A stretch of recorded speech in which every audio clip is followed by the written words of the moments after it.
ఒకప్పుడు బీజేపీ బలం 2019లో 303 బీజేపీ సొంతగా ఎంపీలు, మిత్రులతో కలిపితే 350, ఆ తర్వాత వచ్చిన వాళ్ళతో కూడా కలిపితే దాదాపు 370 దాకా ఉండేది. దాదాపు ఓ 2/3 మెజార్టీ స్టేజ్లో ఉండేది. రాజ్యసభలో కూడా అప్పటికి తక్కువగా ఉన్నది కాస్త ఆ తర్వాత హాఫ్కు వచ్చేసినటువంటి సందర్భం. మొన్న జరిగిన 2024 ఎన్నికల్లో వచ్చేటికి బీజేపీ సొంతగా 240 సాధించింది. కూటమితో కూడా కలిపితే 292 దాకా సాధించింది. ఆ తర్వాత ఒక 5గురు ఇండిపెండెంట్లు మద్దతు ప్రకటించాక 297 దాకా అయ్యింది. అయితే నిన్న జరిగినటువంటి ఉపరాష్ట్రపతి ఎన్నికల్లో రాజ్యసభ లోక్సభ సభ్యులు కలిసి రావాల్సినటువంటి ఓట్ల కంటే కూడా ఒక 30 ఎంపీ ఓట్లు ఎక్కువ వచ్చినాయి.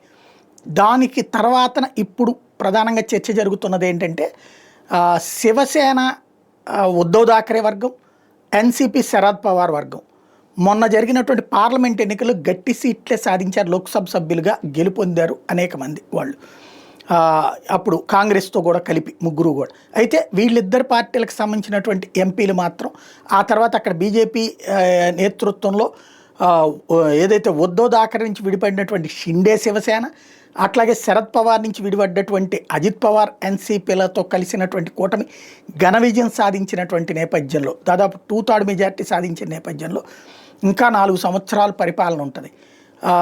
వాళ్ళను వదిలేసేసి, ప్రభుత్వాన్ని వదిలేసి, అధికార పక్షాన్ని వదిలేసి వీళ్ళతో కూర్చుని తిరిగితే ఉపయోగం లేదు. కాబట్టి ఇటు రావడానికి సిద్ధమవుతున్నారు, బీజేపీలో చేరడానికి సిద్ధమవుతున్నారు అన్నటువంటి చెప్తున్నారు. అదే జరిగితే కనుక దాదాపు 300 దాటేటటువంటి అవకాశం ఉంది ఎన్డీఏ బలం.